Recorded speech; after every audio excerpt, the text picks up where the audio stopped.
Hello, everybody, and welcome to this Wild West Cheat Day review. As today we are trying Kansas City Sarsaparilla.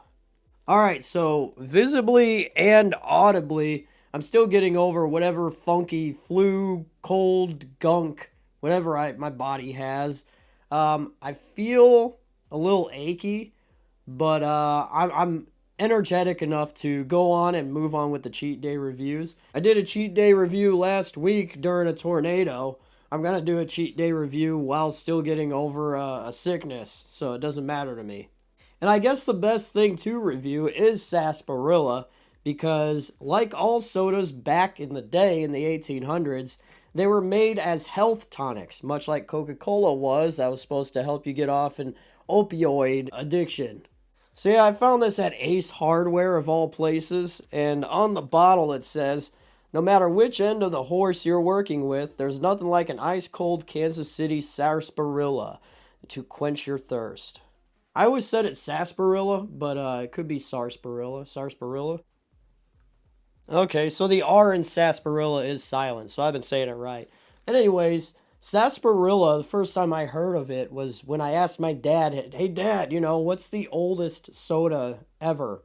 And he said, oh, it's probably sarsaparilla. Yeah, they'd serve that in the saloons back in the cowboy days. This was the root beer before root beer was a thing. Now, root beer and sarsaparilla were made around at the same time. Sarsaparilla came first, but it was never really designed as a soda until root beer came along later. And the original sarsaparilla soda was made in the United States, and it came from a combination of birch oil and a dried root bark of a sassafras tree. Before being a soda, it was a home medicine that had health benefits such as purifying blood, create an appetite, and induce sweating, so you sweat out that flu like I've been doing. Charles Hires, the man famous for Hires root beer, first developed sarsaparilla as a soda drink in his pharmacy in Philadelphia, Pennsylvania in 1869. Hires then continued by making root beer with sarsaparilla and sold it during the Centennial Exposition in 1876, which is when Hires root beer first took off and was released, obviously. And since then, sarsaparilla soda has been a flavor ever since. And even though it's not as popular as it was back in the day, it's still available and sold in the United States and across the world, and more notably in the Asian regions of the world. So there are a bunch of different soda manufacturers that make sarsaparilla flavored soda, but we are trying the Frostop Kansas City sarsaparilla, and on the official website it reads, a non-alcoholic saloon selection. Folks tossed back refreshing sarsaparilla all across the Wild West during the 19th century. Frostop sarsaparilla brings back that authentic, distinct, and incredible original taste.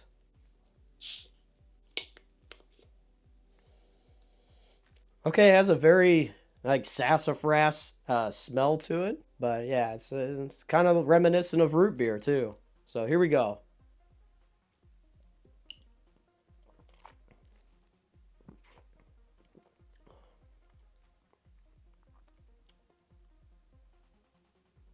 Not bad.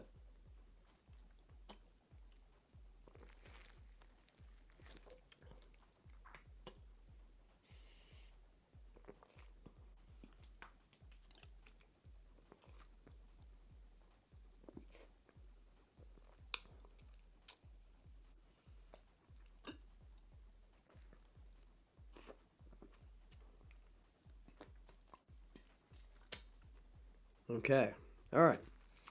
Well, this is the first time I've ever tried sarsaparilla, and it is far more flavorful than I was expecting.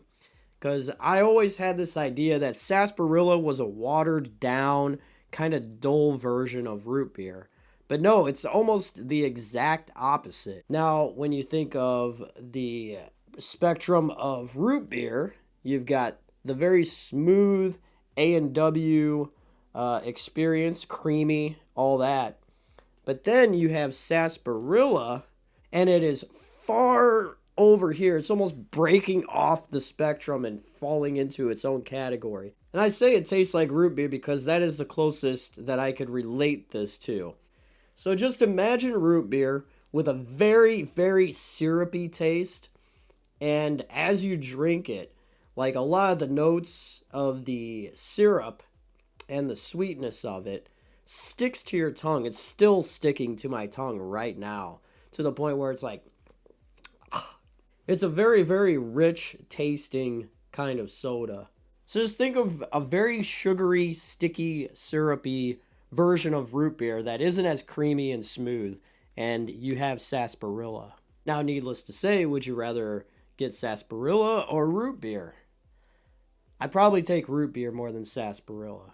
Even though this is a lot better than what I was expecting, it's still not as good as your traditional can of root beer or whatever. So would I recommend this over anything else? Probably not. But it's not bad for what it is, it being a legendary soda, so to speak, a very historical type of soda. But like my eye here, it has seen better days. It is sweet, and it tastes alright. But the aftertaste, like, it's sticking to my tongue. This syrup is just like, I need to get like just some water and spray my tongue out. All that being said, I will give Kansas City Sarsaparilla a 5 out of 10. Sarsaparilla in general, a 5 out of 10. And that is it for this cheat day review. Thank you guys for watching. As we gave Sarsaparilla a 5 out of 10.